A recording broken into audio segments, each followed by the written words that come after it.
Good, happy Monday evening. I'm Riley King, and welcome to the Riley King Newscast, right here on the Riley King Network. We have a lot of news to get to this Monday evening, so let's begin. First up, let's begin with your COVID-19 updates right now. No new deaths, hospitalizations from COVID-19 in New Hampshire reported Monday. 18 new cases reported in New Hampshire. And now let's take a look at the latest COVID-19 data information for New Hampshire.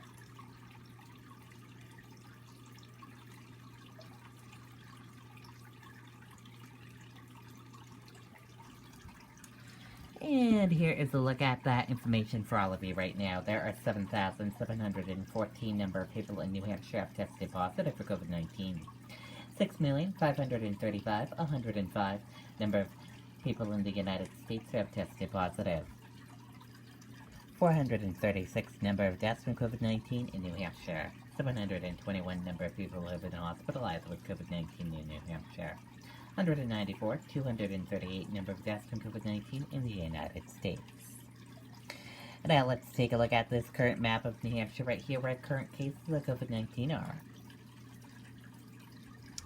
Manchester, 43. Let's take a look at this map of New Hampshire, where total cases of COVID-19 are.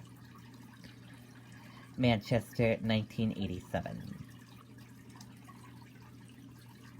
And now let's take a look at this chart here. Let's start with the first chart here. New cases each day in New Hampshire. In the purple, daily new positive COVID-19 cases. In the orange, new hospitalizations. And in the red are the deaths. Let's take a look at this chart here. Current cases. In the purple, total current COVID-19 cases. And in the orange, current hospitalizations. And let's take a look at this chart here. Total cases. In the purple, total positive COVID-19 cases. In the orange, total hospitalizations. And the red, deaths. And blue, recovered. And let's take a look at this chart here. Age group of cases, female and male of cases, and risk information. And let's take a look at this chart here. Infections, hospitalizations, and deaths. And let's take a look at this chart here. Deaths, percent of New Hampshire population, race/ethnicity of cases, and hospitalizations. And a reminder, your common symptoms: fever, lack of smell, cough, chills, difficult breathing, nausea, vomiting, and diarrhea. How it spreads, and prevention tips. And be sure to stay with the Riley King Network for the latest of your COVID-19 information. Drivers warned not to hang face mask over rear view mirror. Police say dangling masks can block view and are illegal. Let's take a listen to that video from WMUR News 9.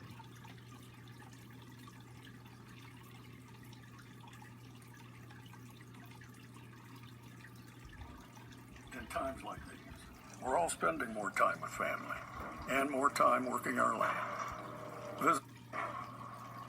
Most of us have probably seen it in recent months, people hanging their masks or cloth coverings from the rearview mirror in their car. But AAA Northern New England warns that can be an extreme safety hazard. Dangling anything from your rearview mirror, blocking any of your field of vision, increases your risk. It increases the chance that you may have a crash. During the pandemic, many people may have good intentions by carrying a mask, but state police say hanging one from your mirror could be the difference of seeing somebody or not. An example would be sitting at an intersection. You do everything right, you're looking left, you're looking right, but then all of a sudden out of the corner of your eye, where you would normally see a pedestrian, you don't see them because you have something hanging in your windshield. And it's not just potentially dangerous, it's also illegal. New Hampshire law bans drivers from hanging anything that's not transparent on the front windshield. Violators can face a fine of $75. State police say they're trying to educate drivers before it gets to that. They're trying to comply with all the other requirements to wear a mask. However, what they don't realize is by placing that mask in the window, in their view, hanging off of that mirror, it's difficult, and we are concerned. Drivers are being urged to instead store masks in a compartment or on an open seat, putting their own safety over convenience. We experience up to 200 decisions per mile, and our eyes are taking in 90% of that data that we need to navigate the road safely. Tyler Dumont, WMUR News 9. Okay, and there you go on that video and that report. So, do not put that mask over your rear view mirror. Do not let it ding like that. Annual Halloween parade in Portsmouth canceled because of COVID-19. Organizers say they considered all options before deciding to cancel. The annual Portsmouth Halloween parade has been canceled this year because of the coronavirus pandemic. Organizers of the parade, which would have been in its 26th year, said they considered a host of options, including a reserve parade, alternate locations, a rolling parade, or a change to the route before deciding to cancel.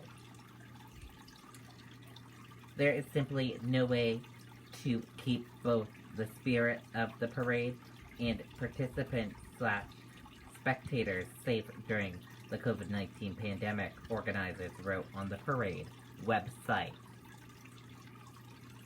The parade first began in 1995 and usually takes place every October 31st with a start at Pierce Island.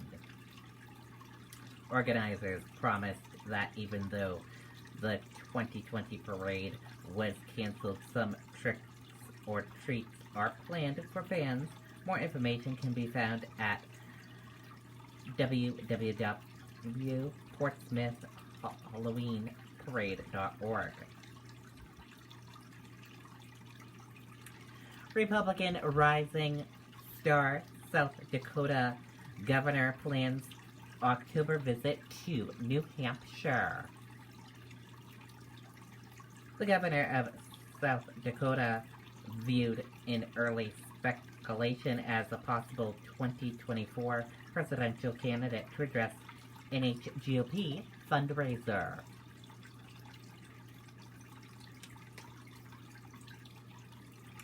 And here is a photo of the South Dakota governor. This is the South Dakota governor that will be coming to New Hampshire in October for a visit.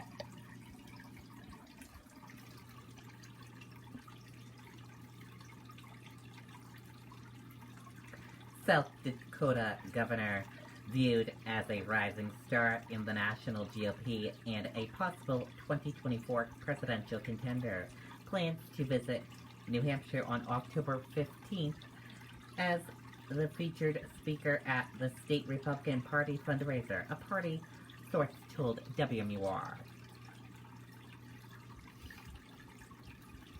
And now let's take a look at your U.S. stock market and see how your U.S. stock market closed for this Monday evening.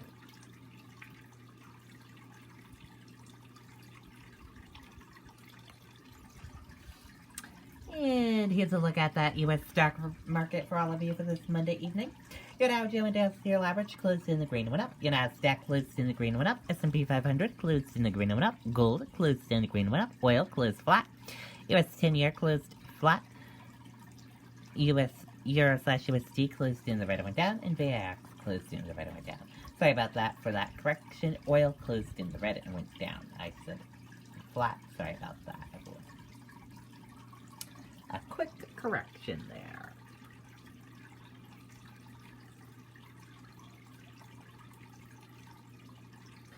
Dow jumps more than 300 points. Nasdaq rebounds nearly 2% from worst week since March. Stocks rose on Monday as a slew of corporate deal-making activity and optimism toward a coronavirus vaccine sparked a broad market rally. Georgia deputy fired after distributing viral video sparks outrage. Let's take a listen to that video from ABC News.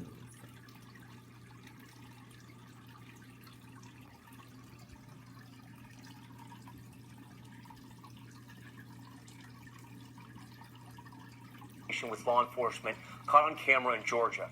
The officer accused of excessive force, and tonight the department taking action. Here's ABC's Elwin Lopez.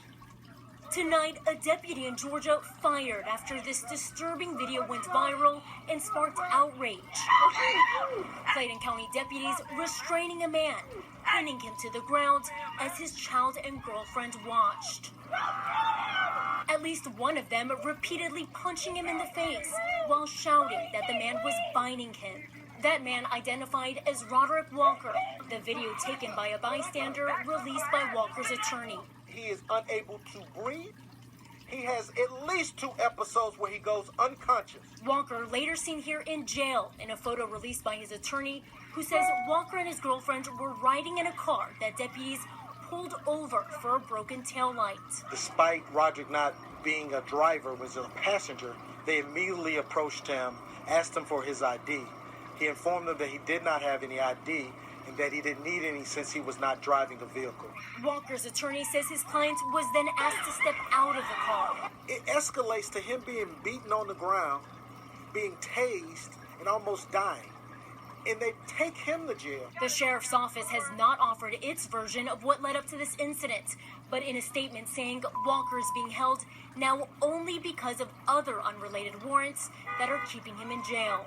But protesters gathered at the jail in Clayton County, decrying the incident as another example of police brutality and demanding change at the very top.